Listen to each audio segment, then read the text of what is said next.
ત્યાર પછી હવે આપણે આગળનું ડિટેક્શન જોઈએ.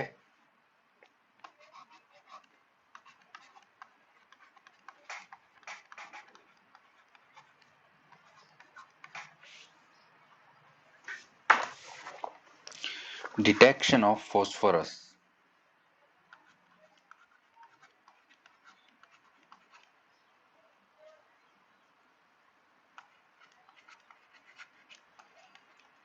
કે ફોસ્ફરસની પરખ.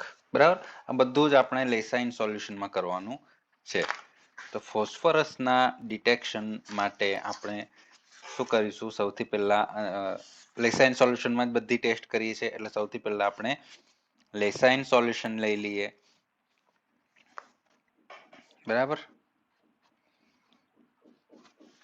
અને એ લેસાઇન સોલ્યુશનમાં આપણે કોન્સન્ટ્રેટેડ નાઇટ્રિક એસિડ એડ કરવાનું છે. સાંદ્ર નાઇટ્રિક એસિડ. નાઇટ્રિક એસિડ એટલે HNO3. અને એ HNO3 નાખ્યા પછી એને થોડું ગરમ કરવાનું, અને ગરમ કરીને તરત એમાં એમોનિયમ મોલિબ્ડેટ એડ કરવાનું. અને જો એમોનિયમ મોલિબ્ડેટ એડ કરીને ફરી પાછું એને ગરમ કરવાનું, અને પછી ઠંડુ પડતા આપણને યેલોઇશ પ્રેસિપિટેટ્સ મળે. કેનેરી યેલો, એકદમ ઘેરા રંગના, ઘેરા પીળા રંગના અવક્ષેપ મળે. તો સમજવું કે આપણા ઓર્ગેનિક સબસ્ટન્સમાં ફોસ્ફરસ પ્રેઝન્ટ છે. અને આ જે પ્રેસિપિટેટ્સ મળે છે એ શાના હોઈ શકે? એમોનિયમ ફોસ્ફોમોલિબ્ડેટના હોઈ શકે. બરાબર, આપણા ઓર્ગેનિક સબસ્ટન્સમાં ફોસ્ફરસ છે, તો એ ફોસ્ફરસ સાથે આપણે એડ કરીએ છીએ નાઇટ્રિક એસિડ. બરાબર, અને એ નાઇટ્રિક એસિડ શું બનાવી દેશે? નાઇટ્રિક એસિડમાંથી ફોસ્ફરિક એસિડ બનાવી દેશે, ફોસ્ફરસની હાજરીના લીધે.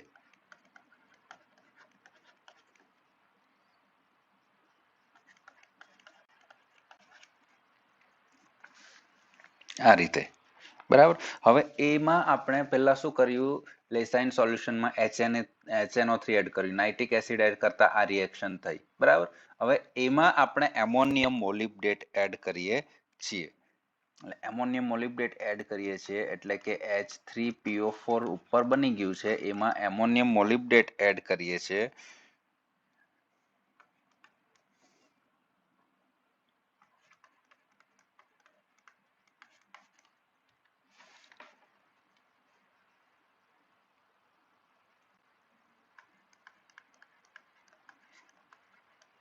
એમોનિયમ મોલિબ્ડેટનું ફોર્મ્યુલા છે NH4 ટ્વાઇસ MOO4. MO એટલે મોલિબ્ડેનમનું એ સિમ્બોલ છે M, અને સ્મોલ o અને કેપિટલ O છે એ ઓક્સિજન માટે.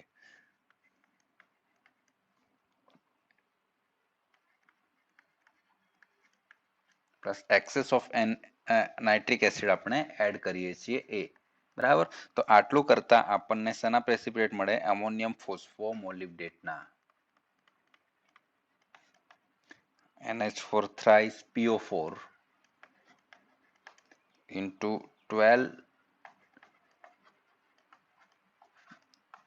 MOO3. આ થયું એમોનિયમ ફોસ્ફોમોલિબ્ડેટ, યેલો પ્રેસિપિટેટ.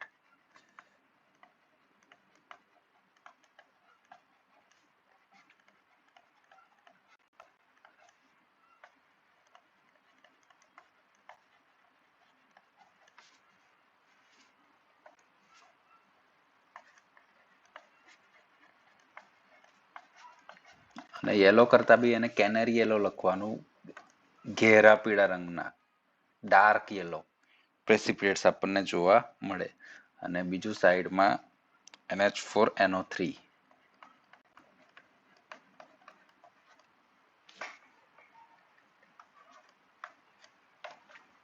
Ammonium nitrate. બરાબર, આ જે છે એમોનિયમ મોલિબ્ડેટ છે.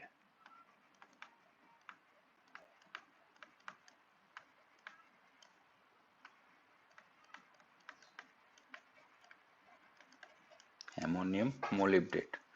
ઓકે, તો ટેસ્ટમાં શું કર્યું આપણે? સૌથી પહેલા શું કર્યું? લેસાઇન સોલ્યુશન સાઈડમાં હું એ શોર્ટમાં લખી નાખું.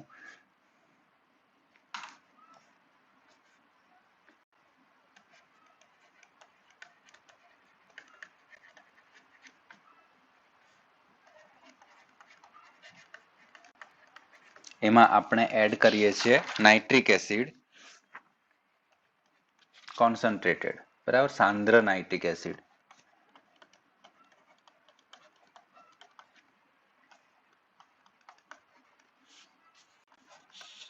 અને નાઇટ્રિક એસિડ એડ કરીએ છીએ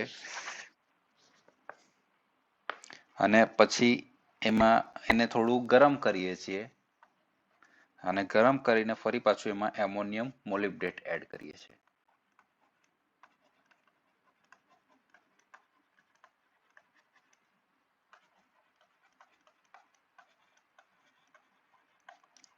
આ શોર્ટમાં તમારે યાદ રાખવું હોય તો આ રીતે તમે લખી શકો. અને એમોનિયમ મોલિબ્ડેટ એડ કરીને પાછું ગરમ કરીએ છીએ અને ગરમ કરીને એને ઠંડુ પાડતા એટલે આપણે લખી શકીએ કે ઓન કુલિંગ આપણને કેવા પ્રેસિપિટેટ મળે છે?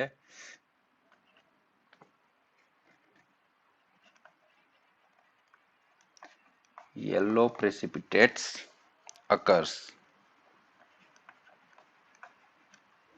અને એ આપણને આપણા ઓર્ગેનિક સબસ્ટન્સમાં ફોસ્ફરસની હાજરી દર્શાવે છે. અહીં લખી શકીએ કે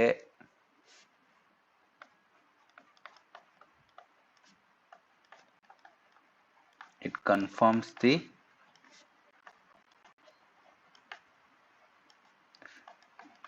presence of phosphorus. ફોસ્ફરસની એ હાજરી દર્શાવે છે.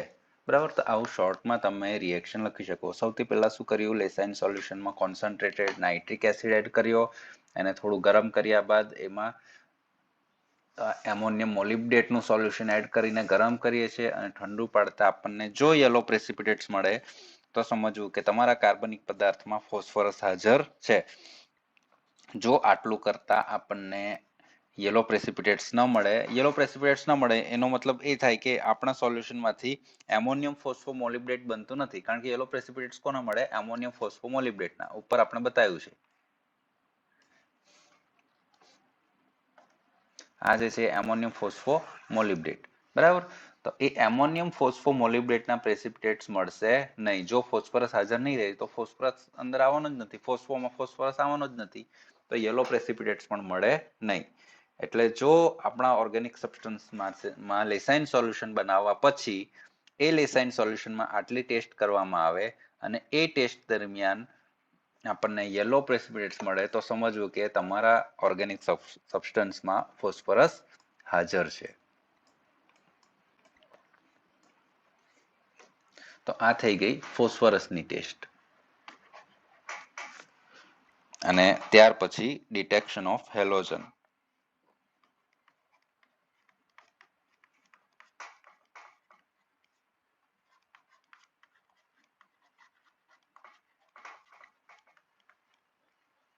કાર્બનિક પદાર્થમાં હેલોજનની પરખ.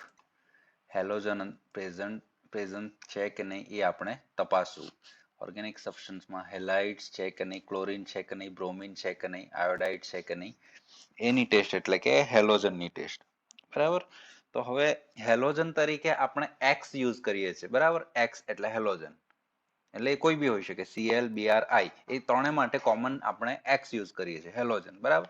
તો હવે આપણે લેસાઇન સોલ્યુશન બનાવીએ છીએ. તો લેસાઇન સોલ્યુશનમાં સીધી વસ્તુ છે કે આપણે શું એડ કરીએ છીએ? સોડિયમ મેટલ એડ કરીએ છીએ. અને એ સોડિયમ મેટલ પછી એક્સ સાથે રિએક્ટ કરે, એટલે કે લેસાઇન સોલ્યુશન બનાવતી વખતે, તો એ શું બની જાય? NaX. અને આ શું થઈ ગયું? તમારું લેસાઇન સોલ્યુશન.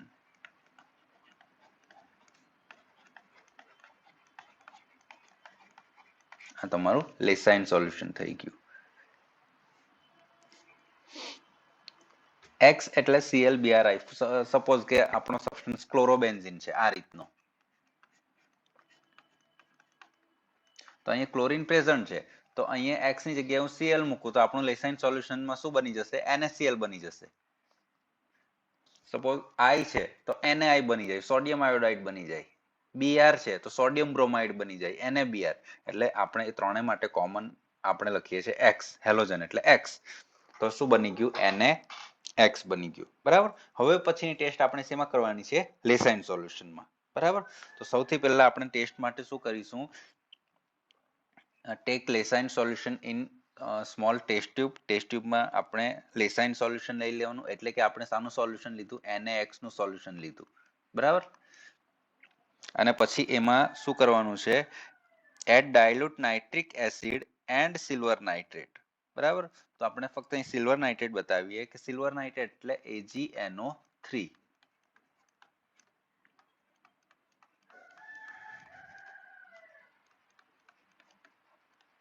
એ ટેસ્ટ ટ્યુબમાં આપણે સિલ્વર નાઇટ્રેટ એડ કરીએ છીએ. બરાબર. તો સિલ્વર નાઇટ્રેટ એડ કરતા આપણને શું મળે છે? પ્રેસિપિટેટ્સ મળે છે. અને એ શાના પ્રેસિપિટેટ્સ મળે છે? સિલ્વર હેલાઇડના, એટલે કે AgX.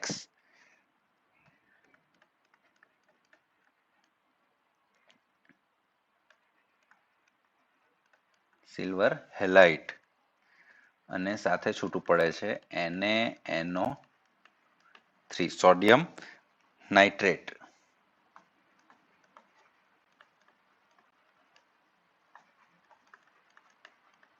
તો જો આટલી ટેસ્ટ કરતા આપણને જો સિલ્વર હેલાઇડના પ્રેસિપિટેટ્સ મળે, આ NaNO3 તો વોટર સોલ્યુબલ છે એટલે એના પ્રેસિપિટેટ આપણને નહીં મળે, એ તો પાણીમાં ડિઝોલ્વ જ રહેશે.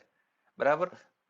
કારણ કે સિલ્વર નાઇટ્રેટ ને બધું સોલ્યુશન આપણે પાણીમાં બનાવ્યું, લેસાઇન સોલ્યુશન આપણે પાણીમાં બનાવેલું છે.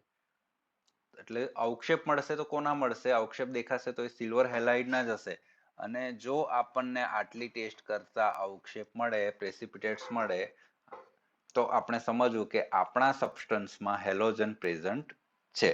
બરાબર. ચાલો એટલું ખબર પડી ગઈ કે આપણા સબસ્ટન્સમાં હેલોજન પ્રેઝન્ટ છે, પણ હેલોજનમાં એ શું પ્રેઝન્ટ છે? ક્લોરીન પ્રેઝન્ટ છે, બ્રોમિન પ્રેઝન્ટ છે કે આયોડિન પ્રેઝન્ટ છે? આયોડાઇડ છે, બ્રોમાઇડ છે કે ક્લોરાઇડ છે? તો એના માટે આપણે પ્રેસિપિટેટ્સનો કલર જોવાનો. બરાબર. આટલી ટેસ્ટ જોવાની. સૌથી પહેલા Lassaigne solution, take Lassaigne solution in test tube and add dilute nitric acid in it. અને બીજું પાછું એડ કરવાનું છે, now add silver nitrate solution in the test tube. બરાબર. અને એટલું કરતા if precipitates occurs, તો એ શું કન્ફર્મેશન આપશે? It confirms the presence of halogen in our organic substance. તો ઓર્ગેનિક સબસ્ટન્સમાં હેલોજન છે, હેલાઇડ્સ છે, એનું કન્ફર્મેશન આપણને મળશે. તો આ જે પ્રેસિપિટેટ છે એ પ્રેસિપિટેટ્સનો હવે કલર જોવાનો આપણે. બરાબર. કલર કેવી રીતે જોવાનો? તો જો એ પ્રેસિપિટેટ્સનો કલર વ્હાઇટ આવ્યા, PPTS લખો એટલે સમજી જવાનું કે પ્રેસિપિટેટ્સ નું હું શોર્ટમાં લખું છું. પ્રેસિપિટેટ્સ નો આખો સ્પેલિંગ આ રીતે લખવાનો. બરાબર. હું શોર્ટમાં લખું છું. જો વ્હાઇટ કલર હોય એ પ્રેસિપિટેટ્સ નો, તો અંદર સમજવું કે તમારો ક્લોરીન પ્રેઝન્ટ છે, Cl. અને એ જે પ્રેસિપિટેટ હશે એ સિલ્વર હેલાઇડના કેવા કરતા સિલ્વર ક્લોરાઇડના હશે. બરાબર. હવે એ પ્રેસિપિટેટ્સનો કલર જો લાઇટ યેલો હોય,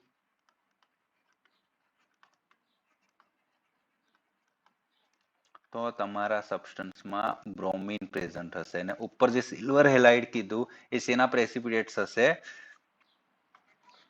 સિલ્વર બ્રોમાઇડના પ્રેસિપિટેટ્સ હશે, AgBr ના હશે. બરાબર. અને જો આપણા પ્રેસિપિટેટ્સનો કલર ડાર્ક યેલો હશે, તો એ આયોડિનનું કન્ફર્મેશન સૂચવે છે. અને જે પ્રેસિપિટેટ્સ હશે એ સિલ્વર આયોડાઇડના હશે. બરાબર. તો આ રીતે ક્લોરીન પ્રેઝન્ટ છે, બ્રોમિન પ્રેઝન્ટ છે કે આયોડિન પ્રેઝન્ટ છે, એ આપણને આ ટેસ્ટ પરથી ખબર પડે. શું ટેસ્ટ કરી? ફરી એકવાર કહું છું. લેસાઇન સોલ્યુશન લીધું, એમાં થોડા પ્રમાણમાં ડાયલ્યુટ નાઇટ્રિક એસિડ એડ કર્યો, અને એ પછી આપણે એડ કરીએ છીએ સિલ્વર નાઇટ્રેટ. અને સિલ્વર નાઇટ્રેટ એડ કરતા આપણને પ્રેસિપિટેટ્સ મળે છે. પ્રેસિપિટેટ્સ મળે છે ઇટ મીન્સ કે આ ત્રણમાંથી કોઈ પ્રેઝન્ટ છે જ. પણ કોણ પ્રેઝન્ટ છે એ જાણવા માટે હવે આપણે પ્રેસિપિટેટ્સનો કલર જોઈએ છે. તો વ્હાઇટ કલરના પ્રેસિપિટેટ્સ છે તો ક્લોરાઇડ હાજર છે, ક્લોરાઇડ હાજર છે. લાઇટ યલો પ્રેસિપિટેટ છે તો bromine is present, and if colour of precipitates is dark yellow તો આયોડાઇડ ઇઝ પ્રેઝન્ટ. બરાબર, તો આટલું આપણે ખ્યાલ રાખવાનો. હવે જોઈએ કે ચાલો આટલું બધું થયું, પણ હવે તોય છતાં કોઈકને એવું થયું કે મને આ ડાર્ક યલો અને લાઇટ યલોમાં નથી ખબર પડતી, અથવા તો વ્હાઇટ કલરના અને લાઇટ યલો, કોઈ કહેશે કે મને થોડા વ્હાઇટ જેવા દેખાય છે, કોઈ કહેશે કે મને લાઇટ યલો દેખાય છે, તો કોઈ કહેશે બ્રોમિન પ્રેઝન્ટ છે, કોઈ કહેશે ક્લોરિન પ્રેઝન્ટ છે. તો એને દૂર કરવા માટે, એટલે કે એને અલગ કરવા માટે બીજી એક ટેસ્ટ છે કે આગળનું હજુ ફર્ધર કન્ફર્મેશન, કે હું કન્ફ્યુઝ થઈ ગયો આટલામાં કે ક્લોરિન પ્રેઝન્ટ છે કે બ્રોમિન પ્રેઝન્ટ છે કે આયોડિન પ્રેઝન્ટ છે. તો એ કન્ફ્યુઝનને દૂર કરવા માટે હજી આગળ એક ટેસ્ટ છે, to separate the above silver halide precipitates. એટલે સિલ્વર હેલાઇડના જે અવક્ષેપ આપણને મળ્યા એને હવે અલગ કરવાના છે. તો એના માટે આપણે શું કરવાનું કે એક ટેસ્ટ ટ્યુબમાં લેસાઇન સોલ્યુશન લેવાનું ફરી પાછું. બરાબર, આ બીજી ટેસ્ટ આપણે કરીએ છીએ.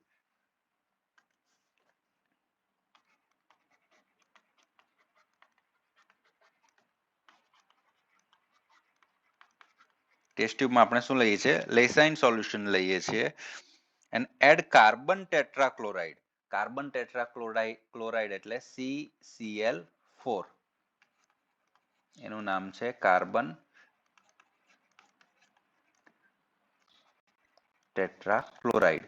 એની અંદર એડ કરવાનું, અને પછી બીજું અંદર એડ કરવાનું Cl2 વોટર, એટલે કે ક્લોરીન વોટર.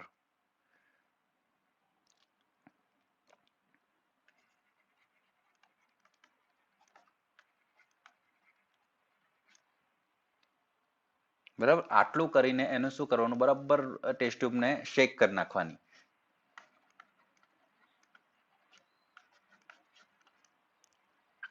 શેક વેલ. બરાબર, અને પછી આ જે કાર્બન, હવે આટલું કરતા શું થશે, બે લેયર છૂટા પડી જશે. લેયર એટલે મેં તમને ગઈ વખતે વાત કરેલી, મિસિબલ ને ઇમિસિબલ, કે બે લિક્વિડ એકબીજામાં મિક્સ થાય છે કે નથી. મિક્સ થાય તો મિસિબલ કહેવાય, નહીં થાય તો ઇમિસિબલ કહેવાય. તો આ બંને લિક્વિડ એકબીજામાં ઇમિસિબલ છે. બરાબર, તો હવે ઇમિસિબલ છે, ઇટ મીન્સ બે લેયર પડશે. બે લેયર એટલે કેવાય કે પાણીમાં તમે કોઈ બી ઓઇલ નાખો કે પેટ્રોલ નાખો કે કેરોસીન નાખો તો બે લેયર તમને જોવા મળે. એક લેયર પાણીનું હશે ને એક લેયર જે તે ઓઇલનું હશે. બરાબર, તો એ જ રીતે તમને બે લેયર જોવા મળશે, એક CCl4 વાળું લેયર અને બીજું છે એ પાણી વાળું લેયર, ક્લોરીન વોટર વાળું લેયર કે પછી સોલ્યુશન વાળું લેયર, કોઈ બી, એટલે બે લેયર તમને જોવા મળશે. તો તમારે એમાંથી CCl4 વાળું લેયર જોવાનું, અને એ CCl4 ના લેયરનો તમારે કલર જોવાનો. બરાબર, બરાબર શેકિંગ કરવાનું, અને એ પછી એ બે લેયર છૂટા પડવા દેવાના, અને એ બે લેયરમાં તમારે કાર્બન ટેટ્રાક્લોરાઇડ વાળા લેયરનો કલર જોવાનો. તો હવે કલર કેવો જોવાનો, તો જો આ CCl4 વાળા લેયરના કલરની વાત કરીએ તો CCl4 નું લેયર છે કલરલેસ, કોઈ જ કલર નથી, રંગવિહીન છે. તો સમજવું કે તમારા ઓર્ગેનિક સબસ્ટન્સમાં ક્લોરીન પ્રેઝન્ટ છે. બરાબર, હવે એ CCl4 વાળું લેયર છે એનો કલર છે બ્રાઉન. હવે કલરલેસ ને બ્રાઉન માં તો ખબર પડી જશે કે વ્હાઈટ ને લાઇટ યલો માં નહીં ખબર પડી, પણ કલરલેસ ને બ્રાઉન માં તો ખબર પડી જશે. જો બ્રાઉન કલર છે તો Br પ્રેઝન્ટ હશે, અને જો પર્પલ કલર છે, હવે પર્પલ પણ ખબર પડી જાય, બ્રાઉન અને પર્પલમાં ખાસો ફેર આવે. કોઈ કેવું કહેશે કે મને ડાર્ક યલો ને લાઇટ યલો માં ખબર નથી પડતી, પણ પર્પલ ને બ્રાઉન માં તો ફેર દેખાય ને. અને જો પર્પલ કલર નું જો એ લેયર હશે તો આયોડીન પ્રેઝન્ટ હશે. બરાબર, ઉપરની ટેસ્ટ પરથી એ તો કન્ફર્મ થઈ ગયું કે હેલાઇડ પ્રેઝન્ટ છે આપણા ઓર્ગેનિક સબસ્ટન્સમાં. પણ હેલાઇડમાં કોણ પ્રેઝન્ટ છે એ જાણવું હોય તો ફર્ધર આપણે આ ટેસ્ટ કરી લેવાની, કે કાર્બન ટેટ્રાક્લોરાઇડ જે છે એમાં લેસાઇન સોલ્યુશનમાં કાર્બન ટેટ્રાક્લોરાઇડ અને ક્લોરીન વોટર એડ કરીને એને બરાબર શેક કરવાનું, અને શેકિંગ કર્યા પછી એ કાર્બન ટેટ્રાક્લોરાઇડ વાળા લેયરનો કલર જોવાનો. જો એ કલરલેસ છે તો તમારા ઓર્ગેનિક સબસ્ટન્સમાં ક્લોરીન પ્રેઝન્ટ હશે. જો એ બ્રાઉન છે તો તમારા ઓર્ગેનિક સબસ્ટન્સમાં બ્રોમિન પ્રેઝન્ટ હશે, અને જો એ પર્પલ છે તો તમારા ઓર્ગેનિક સબસ્ટન્સમાં આયોડીન પ્રેઝન્ટ હશે. તો આ રીતે આપણે હેલોજનને ડિટેક્ટ કરી શકીએ, હેલોજનની પરખ કરી શકીએ. બરાબર, ફરી એકવાર ટેસ્ટ જોઈ લો. ઉપરની ટેસ્ટ છે. લેસાઇન સોલ્યુશન બનાવવા માટે આપણે શું એડ કરીએ? સોડિયમ મેટલ એડ કરીએ છીએ. એમાં આપણા ઓર્ગેનિક સબસ્ટન્સ, તો ઓર્ગેનિક સબસ્ટન્સમાંનો જે એક્સ છે એટલે કે હેલાઇડમાં જે કોઈ બી છે, સીએલ છે, બીઆર છે, આઈ છે, એ સોડિયમ મેટલ સાથેની સોડિયમ સાથે રિએક્ટ કરીને NaX બનાવશે કે જેને આપણે લેસાઇન સોલ્યુશન કહીશું. અને એ લેસાઇન સોલ્યુશનમાં સિલ્વર નાઇટ્રેટ અને ડાયલ્યુટ નાઇટ્રિક એસિડ એડ કરતા આપણને પ્રેસિપિટેટ્સ મળશે. ઇટ મીન્સ કે આપણા ઓર્ગેનિક સબસ્ટન્સમાં હેલોજન પ્રેઝન્ટ છે. હેલોજન ગ્રુપમાં કયો એલિમેન્ટ પ્રેઝન્ટ છે એ મારે જાણવું છે. તો એ સિલ્વર હેલાઇડના પ્રેસિપિટેટ્સનો કલર જોઈશ. જો કલર છે વ્હાઇટ તો ક્લોરીન પ્રેઝન્ટ, જો કલર છે લાઇટ યેલો તો બ્રોમિન પ્રેઝન્ટ, અને જો કલર છે ડાર્ક યેલો તો આયોડિન પ્રેઝન્ટ. પણ તોય મને નહીં ખબર પડી કે ક્લોરીન, બ્રોમિન, આયોડિનમાં હજી મારે આગળની કન્ફર્મેશન જોઈએ છે. તો આગળ બીજી એક ટેસ્ટ કરી નાખવાની કે લેસાઇન સોલ્યુશનમાં કાર્બન ટેટ્રાક્લોરાઇડ એડ કરવાનું અને ક્લોરીન વોટર એડ કરવાનું. શેક ઇટ વેલ, અને પછી એ શેક ઇટ વેલ એન્ડ પછી શું કરવાનું છે? કલર જોવાનો તમારે કાર્બન ટેટ્રાક્લોરાઇડ વાળા લેયરનો. જો એ લેયરનો કલર કલરલેસ હશે તો ક્લોરીન પ્રેઝન્ટ, જો બ્રાઉન હશે તો બ્રોમિન પ્રેઝન્ટ, અને જો પર્પલ હશે તો આયોડિન પ્રેઝન્ટ. તો આ રીતે તમે ઓર્ગેનિક સબસ્ટન્સમાં હેલોજનની ટેસ્ટ કરી શકો કે હેલોજન પ્રેઝન્ટ છે કે નહીં, અને હેલોજન ગ્રુપમાંથી કયો એલિમેન્ટ પ્રેઝન્ટ છે એની તમે આની મદદથી ટેસ્ટ કરી શકો. બરાબર. તો આ જે પાર્ટ થઈ ગયો એ ડિટેક્શનનો પાર્ટ થઈ ગયો. હવે આજે આપણું યુનિટનું નામ છે detection and estimation of elements. તો અત્યાર સુધી જે જોઈ ગયા એ ડિટેક્શન પાર્ટ. હવે જે આપણે પાછળ જોઈશું એ એસ્ટિમેશન પાર્ટ જોઈશું. બરાબર. ડિટેક્શન પાર્ટમાં અત્યાર સુધી આપણે વાત કરી ગયા detection of detection of carbon and hydrogen. એ પછી ડિટેક્શન પાર્ટમાં આપણે લેસાઇન સોલ્યુશનમાં, હવે પછીની બીજી ટેસ્ટ લેસાઇન સોલ્યુશનમાં કરીશ, એટલે કેવી રીતે લેસાઇન સોલ્યુશન બનાવવાનું એ જોયું. લેસાઇન સોલ્યુશન બની ગયા પછી આગળ કયા કયા એલિમેન્ટનું ડિટેક્શન, તો એમાં નાઇટ્રોજનના ડિટેક્શન, પછી detection of sulphur, detection of phosphorus અને ડિટેક્શન ઓફ હેલોજન. આટલી ટેસ્ટ આપણે જોઈ. બરાબર. તો અહીંયા આપણો ડિટેક્શન પાર્ટ પૂરો થાય છે. એ પછીનો જે સેકન્ડ પાર્ટ છે એસ્ટિમેશનનો પાર્ટ.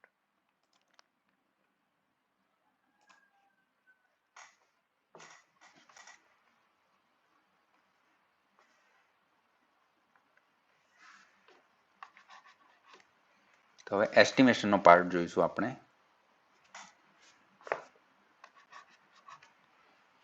એમાં પહેલું છે આજેથી અત્યાર સુધી જે ટેસ્ટ કરી ક્વોલિટેટિવ એનાલિસિસ. બરાબર.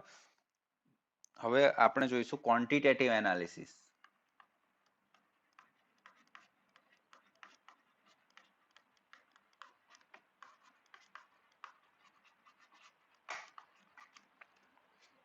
અને એમાં શું જોઈશું? Estimation of elements.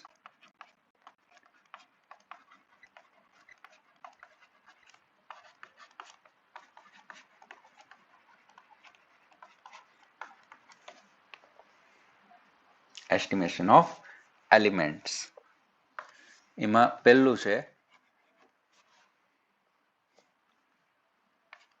એસ્ટિમેશન, એટલે હવે પ્રમાણ જાણવું. અત્યાર સુધી આપણે જોઈ ગયા એ શું જોયું? ક્વોલિટી જોઈ કે પ્રેઝન્ટ છે કે નહીં, હાજર છે કે નહીં. હવે આપણને કન્ફર્મ છે કે હાજર છે જ, તો હવે એ કેટલા પ્રમાણમાં હાજર છે એ જોવાનું છે.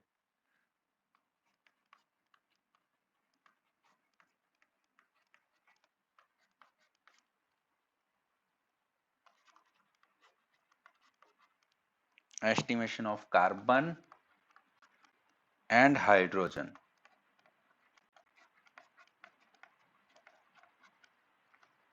કાર્બન અને હાઇડ્રોજનનું એસ્ટિમેશન. પરિમાપન, ગુજરાતીમાં પરિમાપન શબ્દ યુઝ કર્યો છે. કાર્બન અને હાઇડ્રોજનનું પરિમાપન, અને ડિટેક્શન માટે કાર્બન અને હાઇડ્રોજનની પરખ અને પરિમાપન. ઓકે.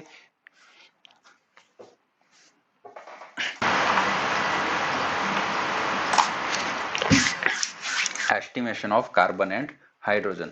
તો કાર્બન અને હાઇડ્રોજનના એસ્ટિમેશનમાં સૌથી પહેલા કઈ મેથડ છે, શું કરવાનું છે એ આપણે જોઈ લઈએ. બરાબર. તો સૌથી પહેલા એક ફર્નેસ લઈ લીધી, અને એ ફર્નેસ એટલે આપણે ગરમ કરી શકાય એવી, બરાબર. અને એમાં આપણે સબસ્ટન્સ લેવાનો છે, બરાબર. એક નાનકડા જે કઈ પાત્ર હશે એમાં આપણે સબસ્ટન્સ લઈને એ ફર્નેસમાં મૂકી દેવાનો છે. અને એ ફર્નેસમાં સાથે સાથે આપણે ઓર્ગેનિક સબસ્ટન્સ રાખવાનો છે.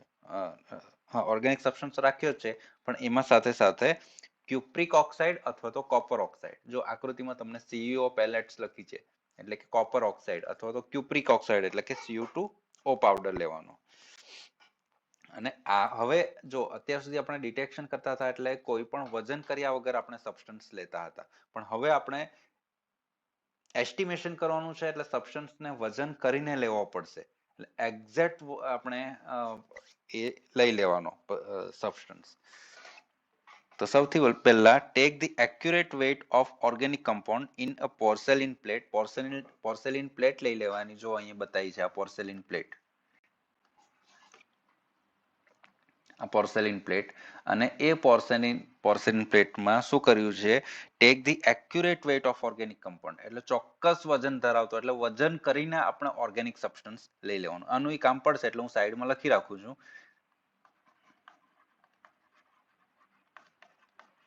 વેઇટ ઓફ ઓર્ગેનિક સબસ્ટન્સ, કે આ પ્રેક્ટિકલ માટે ઓર્ગેનિક સબસ્ટન્સ નું વજન લીધું એ સપોઝ લઈ લીધું W ગ્રામ. ઓકે, પછી શું કર્યું છે, in a porcelain plate and take cupric oxide in hard glass fusion tube. એટલે આ જે આખી છે ફ્યુઝન ટ્યુબ છે.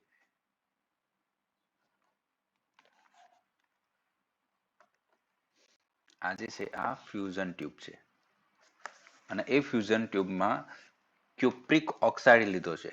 અહીંયા કોપર ઓક્સાઇડ લખેલો છે, અથવા તો આપણે લખી દઈએ કે ઓર Cu2O, ક્યુપ્રિક ઓક્સાઇડ પણ તમે એમાં લઈ શકો, બરાબર.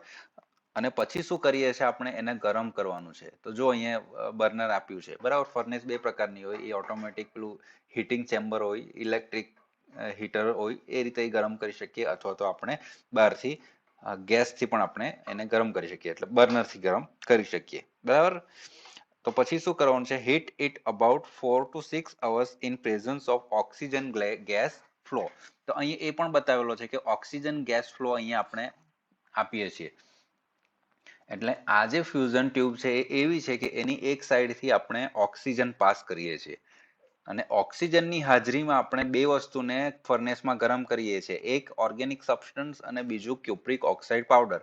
બંનેના મિક્સચરને આપણે ઓક્સિજનની હાજરીમાં ગરમ કરીએ છીએ. હવે આપણે ડિટેક્શન વખતે જોઈ ગયેલા કે ઓક્સિજનની હાજરીમાં એટલે કે ક્યુપ્રિક ઓક્સાઇડમાં ઓક્સિજન તો છે જ, અને ઓર્ગેનિક સબસ્ટન્સ. હવે આપણને આ કન્ફર્મ છે કે કાર્બન અને હાઇડ્રોજન છે જ, તો જ આપણે એનું એસ્ટિમેશન કરીએ છીએ. તો ઓર્ગેનિક સબસ્ટન્સમાંનો કાર્બન છે એ ક્યુપ્રિક ઓક્સાઇડમાંના અને બહારથી ઓક્સિજન પાસ કરીએ છીએ એ ઓક્સિજન સાથે સંયોજાઈને એટલે કે રિએક્ટ કરીને એ કાર્બન ડાયોક્સાઇડ બનાવશે. એ રિએક્શન આપણે જોઈ જ ગયા છે આગળ.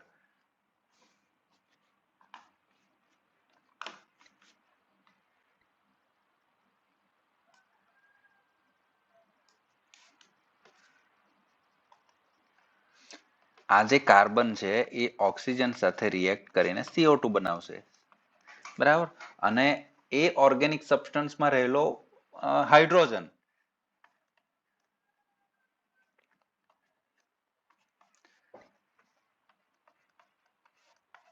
એ ઓક્સિજન સાથે સંયોજાઈને પાણી બનાવશે, એટલે કે H2O બનાવશે. આટલું આ જે બધી રિએક્શન ફર્નેસમાં થઈ. હવે એક બાજુથી શું કરીએ છીએ, આપણે ઓક્સિજનનો ફ્લો આપીએ છીએ, એટલે સીધી વસ્તુ છે કે જે કંઈ ગેસ ઇવોલ્વ થશે એ જે 1 બતાવ્યો છે અને 2 બતાવ્યો છે, કઈ દિશામાં જશે એ ફ્લો? આ દિશામાં જ જવાનો છે. કારણ કે આ બાજુથી તો આપણે ઓક્સિજન પાસ કરીએ છીએ, એટલે ઓક્સિજન પાસ કરીએ છીએ એટલે એ ગેસની સાથે સાથે આ જે આપણે એરો બતાવ્યો છે એ દિશામાં આગળ વધશે. હવે એ આગળ શું બતાવ્યું છે, એક યુ આકારની નળી મૂકવી છે, અને એ યુ શેપની જે ટ્યુબ છે એમાં આપણે શું રાખી મૂકેલો છે, એનહાઇડ્રસ CaCl2, કે એનું આપણે વજન કરીને મૂક્યો છે, એનહાઇડ્રસ CaCl2. જો અહીં લખ્યું છે આ જે છે એનહાઇડ્રસ CaCl2. હવે CaCl2 ની ટેન્ડન્સી એવી આવે કે જેટલા પણ વોટર મોલેક્યુલ હોય ને એને એબ્ઝોર્બ કરવાની ક્ષમતા ધરાવે. એટલે જેટલું ત્યાં પાણી બન્યું એ પાણીને પોતાનામાં એ શોષી લે. કોણ શોષી લે? એનહાઇડ્રસ CaCl2. એનહાઇડ્રસ છે, એમાં બિલકુલ પાણીનું પ્રમાણ નથી. હવે જેવું પાણી ત્યાંથી બને છે, પાણી ક્યાંથી બને છે? તો આ આપણે રિએક્શન બતાવી કે ઓર્ગેનિક સબસ્ટન્સમાંનો હાઇડ્રોજન એ ઓક્સિજન સાથે સંયોજાઈને પાણી બનાવે છે. કેટલું પાણી બનશે? તો કે જેટલો હાઇડ્રોજન ઓર્ગેનિક સબસ્ટન્સમાં પ્રેઝન્ટ છે એટલું જ પાણી બનશે, એનાથી વધારે બનવાનું નથી. અને એ ક્યાં શોષાઈ જાય? એનહાઇડ્રસ CaCl2 કેલ્શિયમ ક્લોરાઇડમાં એ શોષાઈ જાય. અને આગળ જતા બીજી એક પાઇપ છે અથવા તો બીજો એક પોટાશ બલ્બ મૂકેલો હોય, એ પોટાશ બલ્બમાં KOH નું સોલ્યુશન મૂકેલું છે. પોટેશિયમ આયોડાઇડનું પોટેશિયમ હાઇડ્રોક્સાઇડનું સોલ્યુશન અંદર રાખેલું છે. તો પોટેશિયમ હાઇડ્રોક્સાઇડ બી એનહાઇડ્રસ CaCl2 જેવો છે. જે રીતે CaCl2 વોટર મોલેક્યુલને પોતાનામાં એબ્ઝોર્બ કરી લે, તેવું KOH જે છે CO2 ને પોતાનામાં એબ્ઝોર્બ કરી લે, કાર્બન ડાયોક્સાઇડને પોતાનામાં શોષી લે. એટલે આટલા એક્સપેરિમેન્ટ દરમિયાન જેટલા પણ પ્રમાણમાં કાર્બન ડાયોક્સાઇડ બન્યો હશે એ KOH માં શોષાઈ જશે. અને પછી access of O2 A side પરથી આપણે બહાર કાઢી નાખીએ, જે વધારાનો ઓક્સિજન છે તે. ઇન શોર્ટ, જેટલા પ્રમાણમાં કાર્બન ડાયોક્સાઇડ બન્યો એ બધો KOH માં જતો રહેશે, અને જેટલા પ્રમાણમાં પાણી બન્યું એ CaCl2 માં જતું રહેશે. હવે કેટલા પ્રમાણમાં કાર્બન ડાયોક્સાઇડ બનશે? તો જેટલો પણ કાર્બન આપણા ઓર્ગેનિક સબસ્ટન્સમાં પ્રેઝન્ટ હશે એટલા જ પ્રમાણમાં કાર્બન ડાયોક્સાઇડ બનશે. અને પાણી કેટલું બનશે? તો કે જેટલા પ્રમાણમાં હાઇડ્રોજન આપણા ઓર્ગેનિક સબસ્ટન્સમાં પ્રેઝન્ટ છે એટલા જ પ્રમાણમાં H2O ત્યાં બનશે. બરાબર? તો આપણે એ બંનેના વેઇટ ડિફરન્સ, એટલે કે શરૂઆતમાં CaCl2 નું વજન અને પાણી શોષાયા બાદ એનું વજન કરીને આપણે પાણીનું વજન આપણે ત્યાંથી માપી શકીએ. બરાબર? એ જ રીતે પહેલા કેટલો KOH હતો અને પછી કેટલો KOH છે, એ ડિફરન્સના આધારે આપણે કાર્બન ડાયોક્સાઇડનું વજન આપણે માપી શકીએ. બરાબર? તો આટલા એક્સપેરિમેન્ટ પરથી આપણને આટલા રીડિંગ મળે. કેટલા મળે? Weight of CO2. તો માની લો કે એ આપણને મળ્યું A ગ્રામ, અને બીજું એક મળે વેટ ઓફ H2O, પાણીનું વજન મળે, એ આવ્યું B ગ્રામ.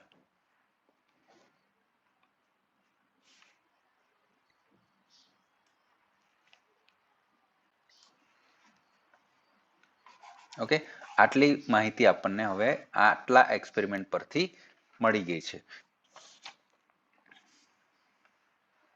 હવે આગળ જોઈએ. હવે આપણને વજન કાર્બન ડાયોક્સાઇડ નું મળ્યું, પણ આપણને કાર્બન ડાયોક્સાઇડ નું વજન નથી જોઈતું. આપણને તો કાર્બન કેટલા પ્રમાણમાં છે એ જોઈએ છે. કાર્બન ડાયોક્સાઇડ નથી જોઈતું, તો કાર્બન જોઈએ છે. અને તે જ રીતે H2O નું આપણને પ્રમાણ નથી જોઈતું, આપણને પ્રમાણ શાનું જોઈએ છે? હાઇડ્રોજનનું જોઈએ છે. તો કાર્બન ડાયોક્સાઇડના પ્રમાણમાંથી કાર્બનનું કેટલું પ્રમાણ એ આપણે શોધવાનું, અને H2O ના અમાઉન્ટમાં ફક્ત H નું પ્રમાણ કેટલું એ આપણે શોધવાનું થાય. તો એ શોધવા માટે શું કરવાનું? તો કે કાર્બન પહેલા તો કેવી રીતે, કાર્બન ડાયોક્સાઇડ કેવી રીતે બન્યો? તો C+O2 it gives CO2, આ રીતે બને છે. બરાબર? અને એનું મોલેક્યુલર વેઇટ જોઈએ તો કાર્બનનો પરમાણુ ભાર કેટલો થાય? 12 થાય. પરમાણુ ભાર એટલે એટમિક વેઇટ. અને ઓક્સિજનનો એટમિક વેઇટ આપણને ખબર છે 60 છે. બરાબર? પણ O2 છે એટલે 16 into 2 એટલે 32 થાય. ઓક્સિજનનું એટમિક વેઇટ કેટલું? 16, પણ બે ઓક્સિજન છે એટલે 32. તો કાર્બન ડાયોક્સાઇડનું કેટલું થાય? 44 થાય. બરાબર? ઇટ મીન્સ આ શું બતાવે છે આપણને કે 144 ગ્રામ કાર્બન ડાયોક્સાઇડમાં કાર્બનનું પ્રમાણ કેટલું હોય? 12 ગ્રામ હોય. અને ઓક્સિજનનું પ્રમાણ કેટલું હોય? 32 ગ્રામ હોય. એટલે 44 ગ્રામ CO2 માં જ્યારે પણ 44 ગ્રામ CO2 હશે તો એમાં કાર્બન 12 ગ્રામ હશે અને ઓક્સિજન 32 ગ્રામ હશે. બરાબર? આ ઇન્ફોર્મેશન આપણને અહીંથી મળે છે. બરાબર? તો સિમ્પલ, આપણે મેથ્સના એક્સપર્ટ છે એટલે મેથેમેટિકલ સ્ટેપ આપણને બધા જ ખબર. તો અહીંયા આપણે લખી શકીએ કે 44 ગ્રામ કાર્બન ડાયોક્સાઇડ contain 12 ગ્રામ કાર્બન. તો આપણી પાસે કાર્બન ડાયોક્સાઇડ કેટલા ગ્રામ છે? એ છે એ ગ્રામ. Therefore, a gram CO2 contains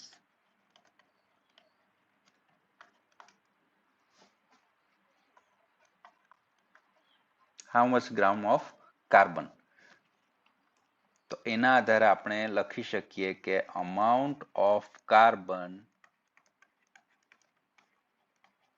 સમજો, amount of carbon is equal to a into 12 divided by 44. અને આનો આન્સર જે આવ્યો એ એટલે એ શું છે?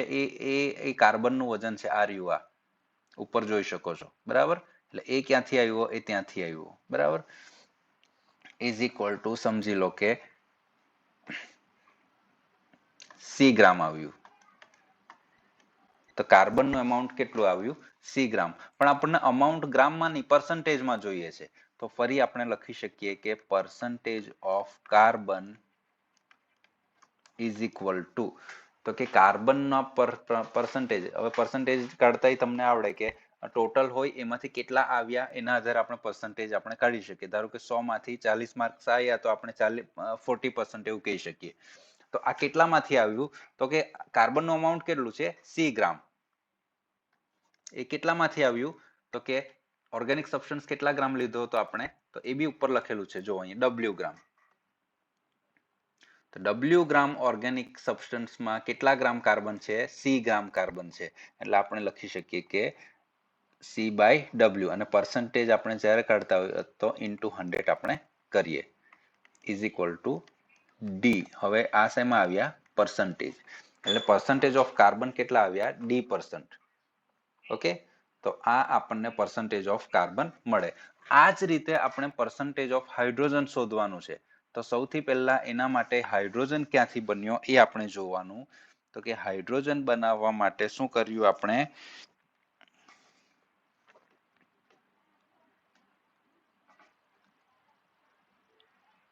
તો કે H2 plus 1/2 O2 it gives H2O.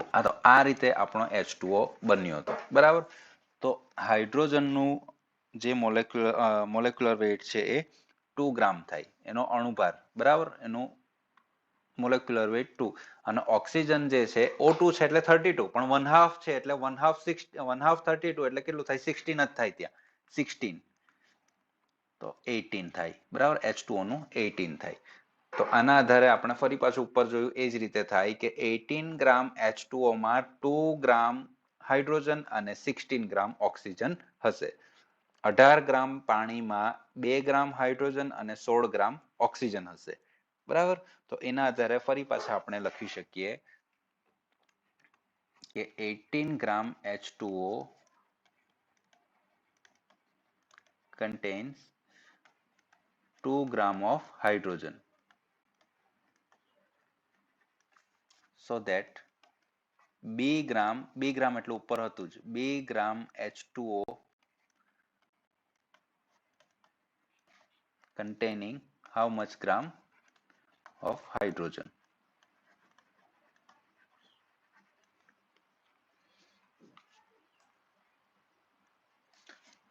તો એના આધારે આપણે લખી શકીએ કે amount of hydrogen in gram is equal to, મેથ્સમાં તમે બહુ સારા છો એટલે 2 into 2 by B into 2 by 18 is equal to C અને D ઉપર વપરાઈ ગયા તો માની લઈએ કે આ છે E ગ્રામ. પણ આ આપણું શેમાં આવ્યું? ગ્રામમાં આવ્યું. આપણને શેમાં જોઈએ છે? પર્સન્ટેજમાં જોઈએ છે. એટલે પર્સન્ટેજમાં કાઢવા માટે percentage of hydrogen is equal to, તો હાઇડ્રોજનનું એમાઉન્ટ કેટલું છે? તો E ગ્રામ છે. કેટલામાંથી? તો વેઇટ ઓફ સબસ્ટન્સ જેટલું હતું એટલું. તો કેટલું વજન હતું? તો કે W ગ્રામ હતું, ઇન્ટુ 100. એટલે આ કરતા આપણને એના પર્સન્ટેજ મળી જાય.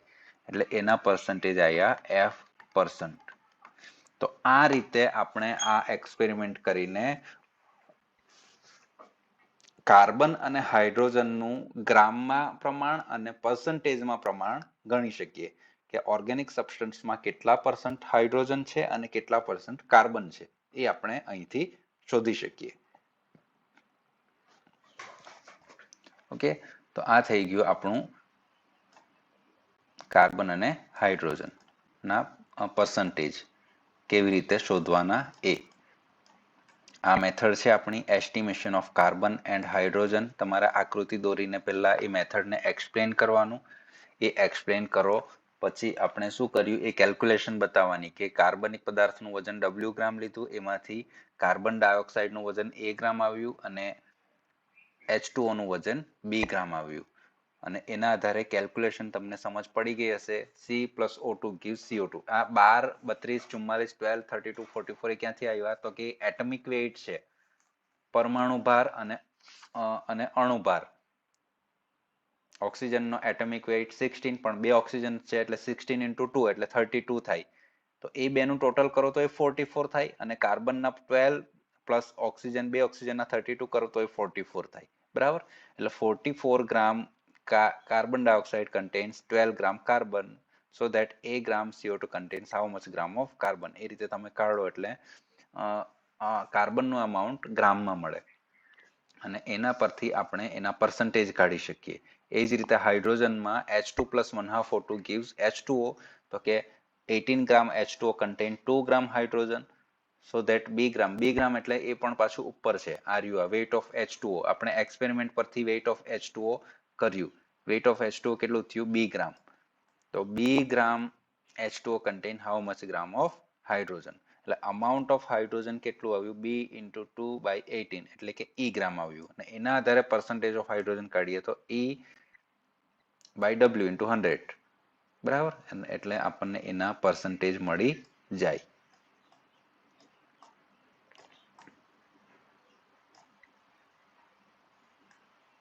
બરાબર? તો આ કેલ્ક્યુલેશન તમારે જોઈ લેવાની. સૌથી પહેલા આ ફિગર વાળો પાર્ટ છે એ હું કરું છું, તો એ તમે એનું સ્ક્રીનશોટ લઈ શકો છો, અથવા તો આનો રેકોર્ડેડ વિડીયો પણ મૂકી દઈશ. જેને નહીં સમજ પડી તો ફરી પાછું એ રિવાઇઝ કરી શકો છો ફાસ્ટ ફોરવર્ડ કરીને.